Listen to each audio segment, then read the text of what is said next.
Halo Tribuners, apa kabar semuanya? Semoga kalian baik-baik saja. Jumpa lagi bersama saya, Feby Adeliana dalam program Ngobrol Balik Layar bersama Tribun Jakarta. Tribuners, beberapa waktu belakangan ini sedang heboh tentang hutan Kota Cawang yang jadi lokasi mesum bagi kaum LGBT atau penyuka sesama jenis.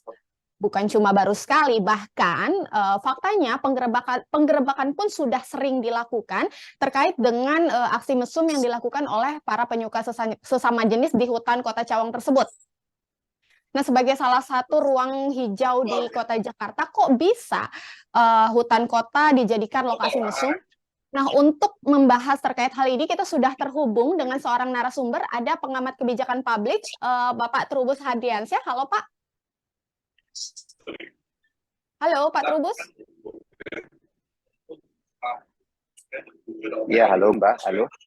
Oke. Apakah suara saya dengar? Halo? Ya, kedengeran Halo? Pak. Bisa? Aman Pak. Oke, iya. Pak Trubus, ini kan tadi seperti yang sudah saya singgung sedikit Pak soal lokasi mesum penyuka sesama jenis yang baru-baru ini terkuak di hutan Kota Cawang. Nah, Pak Trubus Ya. sendiri sebagai pemerhati bagaimana melihatnya Pak? Iya, ini persoalan penyalahgunaan hutan kota di Cawang itu bukan yang pertama kali, tapi sudah berulang kali dikeluhkan oleh bahkan masyarakat juga sudah melakukan penggerbekan dan sebagainya, dan berkali-kali juga melakukan sidak juga oleh Pemprov DKI. Tetapi memang itu sudah kronis Mbak masalahnya, karena sudah kronis, sudah sulit sekali diatasi secara persuasif. Menurut saya yang selain diubah fungsinya, ya fungsinya menjadi taman kota, itu memang bisa saja itu penerangan ya. Selama ini kan hanya memang tempatnya gelap itu Mbak, karena gelap sehingga para ya kategori LGBT ini memanfaatkan kegelapannya itu gitu Mbak. Jadi di situ. Yang kedua adalah persoalannya ketidaktegasan Pemprov DKI juga dalam hal penanganan hutan kota maupun taman kota yang banyak terjadi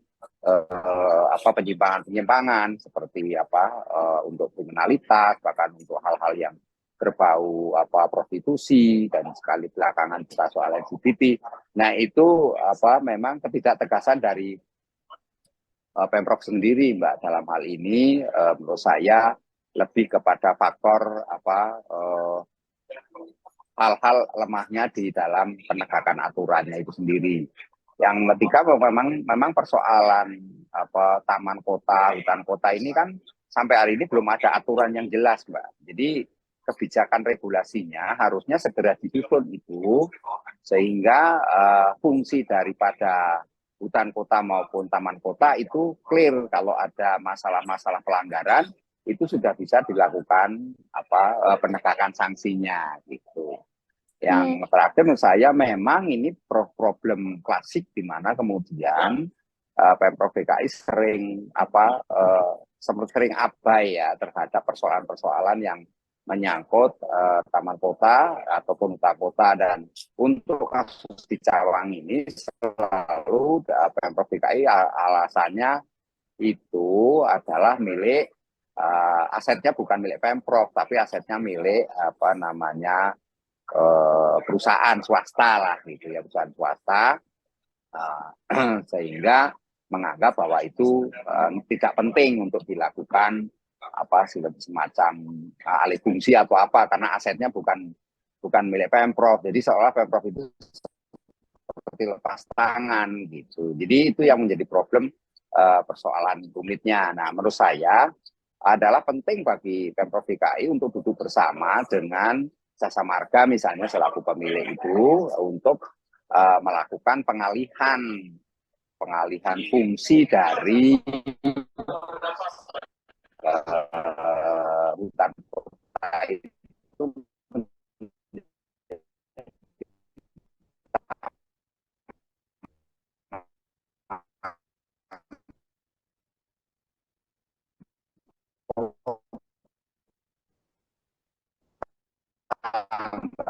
Karena kalau hutan kota kan memang semata-mata satu kebutuhan ada di situ. Tapi kalau misalnya menjadi taman kota itu kan berarti publik bisa mengakses ke situ, ya kan? Di situ artinya itu hal lain yang bisa dimanfaatkan dalam lagi infrastruktur dan masih.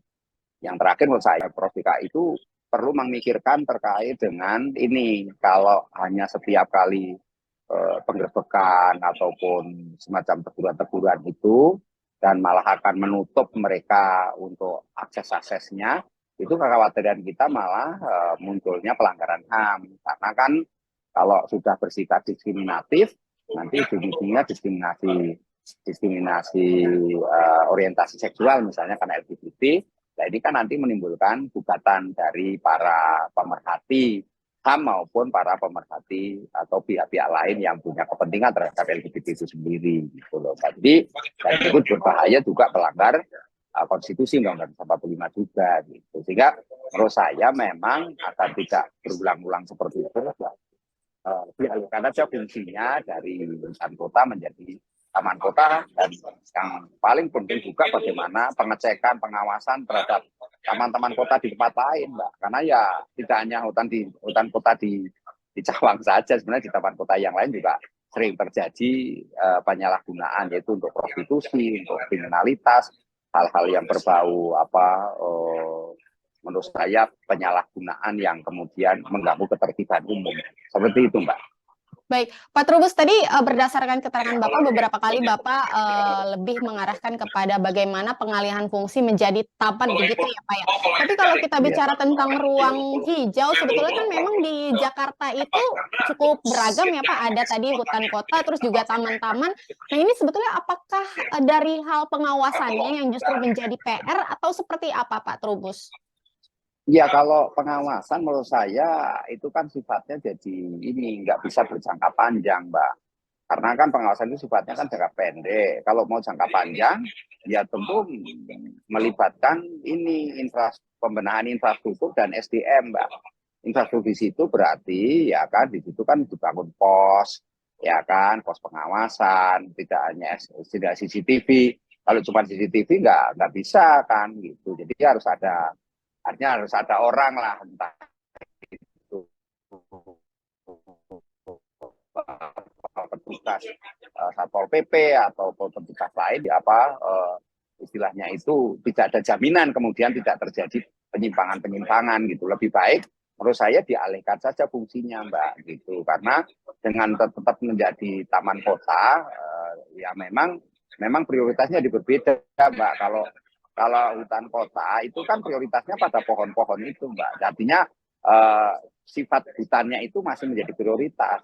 Tapi kalau jadi taman kota kan namanya taman, ya sisi fungsi dari hutannya jadi hilang. Artinya di situ pohon-pohonnya mau nggak mau harus ditebang, harus disesuaikan dengan kondisi yang ada. Akan tetapi kan ini persoalannya kalau dibiarkan terus-menerus, maka yang terjadi akan mengganggu pelayanan masyarakat dan mengganggu juga dalam hal ini ketertiban umum, dan ini kan menjadi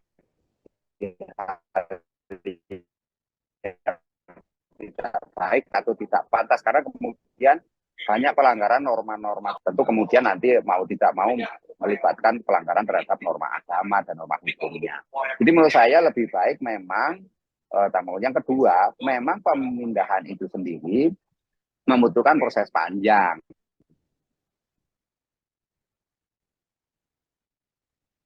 Tapi saya percaya bahwa kalau ada, ini kan persoalan di politik lah, ada ini gubernur untuk swasta dalam hal ini ya kan, itu untuk sama-sama duduk bersama bagaimana mencari solusi yang baik, apakah harus dialihkan kepemilikannya, kepengurusannya, atau tetap menjadi milik swasta ya kan, jasa marga, tapi jasa marganya sendiri juga harus ini berkontribusi dalam hal pengamanan, pengawasan juga, Mbak, gitu. Jadi tidak selama ini kan terpisah urusannya, pengamanan itu ada di tangan pengelolaannya itu ada di tangan ini Pemprov DKI, tetapi kepemilikan aset itu ada di tangan swasta. Itu jadi masalah di situ.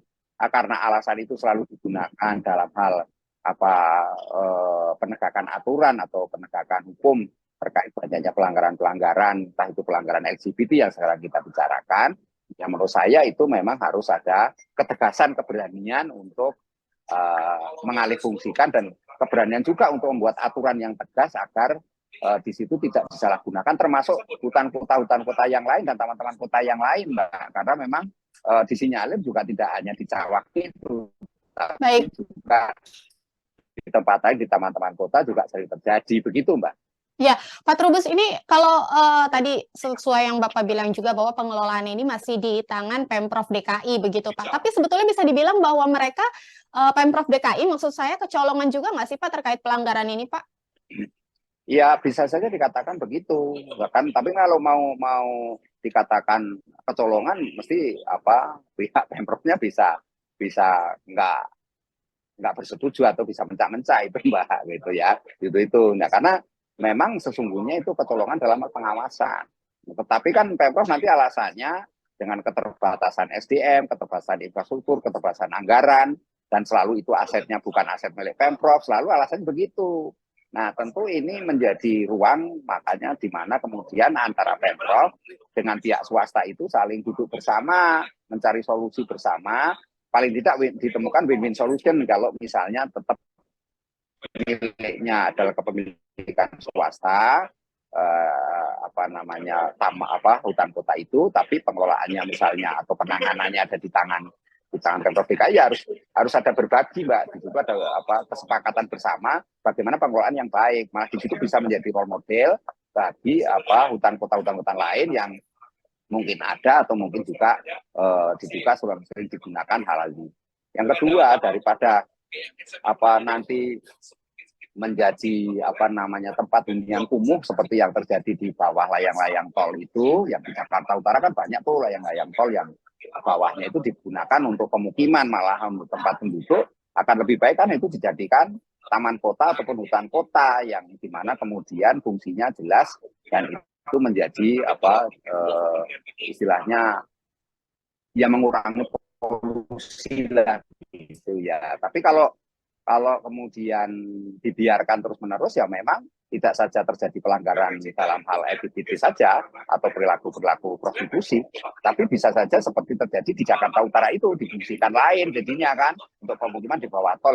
Itu kan sebenarnya masalahnya bagaimana Pemprov DKI punya keberanian, punya niat baik atau istilah political will yang baik dan political action tentunya untuk berkoordinasi, bekerja sama, berkolaborasi dengan jasa marga, sehingga tanah-tanah yang kategori aset milik jasa marga itu bisa ditangani secara bersama sehingga tidak disalahgunakan oleh sebagian masyarakat kita yang punya kepentingan-kepentingan lain gitu. Artinya bisa saja kepentingan kriminalitas, kepentingan prostitusi, kepentingan hal-hal lain yang menggunakan ruang publik gitu, Mbak. Pak Trubus, kan waktu era Pak Anies kemarin kita juga sempat ramai dengan istilah-istilah beautifikasi gitu ya Pak ya, di mana taman-taman juga dipercantik, terus juga hutan kota diperuntukkan untuk kegiatan-kegiatan yang bisa dibilang positif begitu Pak. Tapi di sisi lain, apakah pengelolaan taman dan hutan ini di tangan Distamhut DKI Jakarta belum merata atau seperti apa?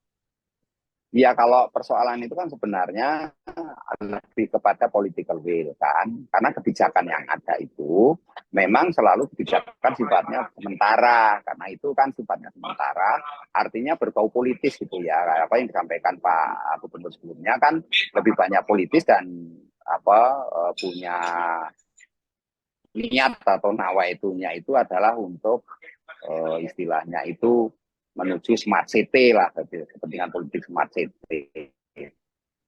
Nah, karena itu menurut saya memang ini disebut di DKI Jakarta itu harus penanganannya harus merata, taman-taman, RPTRA dan sebagainya termasuk secara serentak juga tidak terjadi penyimpangan-penyimpangan baik untuk pemukiman atau untuk hunian masyarakat liar atau malah digunakan seperti yang terjadi di Cawang ini LGBT.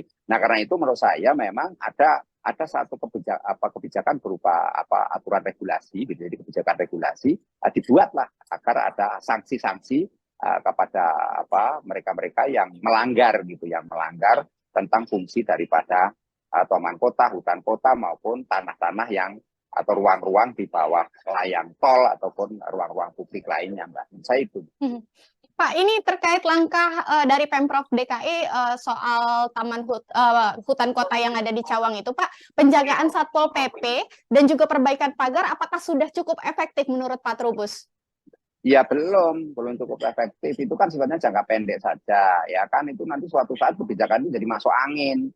Karena apa? Karena nanti ganti pemimpin, ganti kebijakan lagi. Nanti terbatas lagi, ada alasan anggaran, alasan tidak adanya SDM yang harus ditempatkan di situ, dan bisa saja ada orientasi yang berbeda dari pemimpin berikutnya. Nah, itu menurut saya lebih baik cara-cara seperti itu ditinggalkan. Itu kan hanya sifatnya sementara, ditutupkan. Malah menurut saya dengan penutupan itu karena itu ruang publik ya, nanti khawatir kita menjadi ada perilaku diskriminasi gitu loh, Pak. Karena ini yang harus dihindari, karena perilaku diskriminasi itu berarti di situ ada pelanggaran HAM. Karena LGBT ini kan orang yang berbeda dalam konteks orientasi seksualnya kan.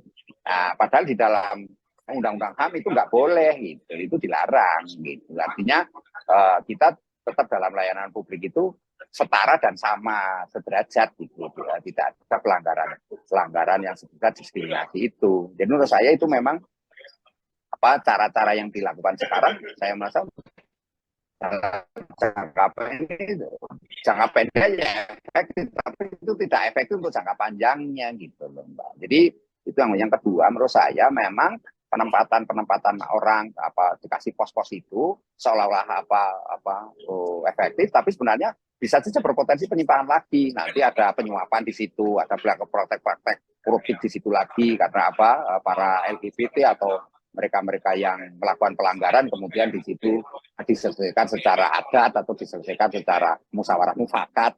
Nah, ujung-ujungnya kan di situ nanti perilaku koruptif lagi muncul di situ. Jadi menurut saya lebih baik tegas saja Pemprov DKI dalam hal ini membuat aturan yang jelas, clear, transparan, rigid juga, di mana kemudian masyarakat juga dilibatkan. Ini kan perlunya tidak penting lagi ketika dalam perlunya citizen centric ya. Jadi citizen centric itu mengajak masyarakat untuk sama-sama membantu, mengawasi, sekaligus juga memanfaatkan secara baik terhadap taman kota maupun hutan kota yang ada di DKI Jakarta.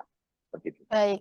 Apalagi ini juga sudah menjadi salah satu permasalahan yang cukup kronis ya Pak, sesuai yang data kita himpun juga bahwa sebetulnya ini tidak hanya terjadi sekali dua kali, bahkan kepolisian pun sudah melakukan penggerebekan sebanyak 7 kali. Pak Trubus, terakhir dari kami Pak, bagaimana sih catatannya ke Pemprov DKI terkait pengelolaan taman dan juga hutan kota di Jakarta ke depannya agar tidak terjadi lagi peristiwa seperti ini?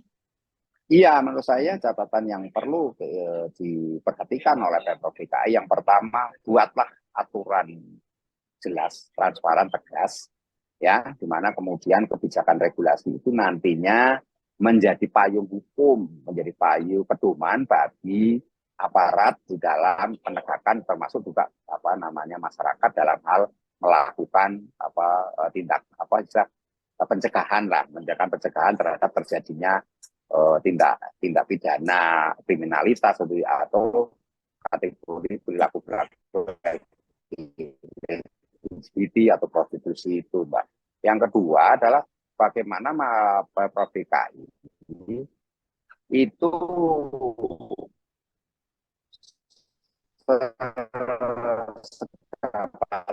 mungkin melakukan kebijakan kolaboratif agama dengan tokoh-tokoh melakukan semacam edukasi kepada masyarakat gitu, Mbak, tentang penggunaan ini taman kota maupun hutan kota. Yang ketiga, ini pembenahan sebagai entry point untuk pembenahan keberadaan hutan kota, hutan kota dan taman kota yang ada di tempat lain ya, selain di Cawang gitu loh, Mbak. Kan ada beberapa tempat lain. Nah, itu dibenahin semuanya. Ini kesempatan Pemprov DKI, momennya tepat, di mana kemudian karena cara-cara apapun sudah nggak mempan lagi, Mbak, kecuali dengan cara penegakan aturan. Karena aturannya belum ada ya jadi sulit kan itu. Kalau hanya menggunakan mungkin kalau mau direvisi itu aja perda Tibun ya, Ketertiban Umum Nomor 40 itu bisa direvisi, Mbak. Jadi di situ dimasukkan misalnya kan bisa saja. Nah, ini tinggal Pemprov DKI, artinya di situ gubernur dan DPRD untuk saling berdiskusi, berkonsultasi, dan sekaligus bermusyawarah. Di samping itu kemudian juga pihak swasta, masyarakat juga dilibatkan semua, Mbak. Jadi di sini ada semacam kolaborasi yang lebih komprehensif dan terciptalah sinergitas di situ, Mbak. Terus saya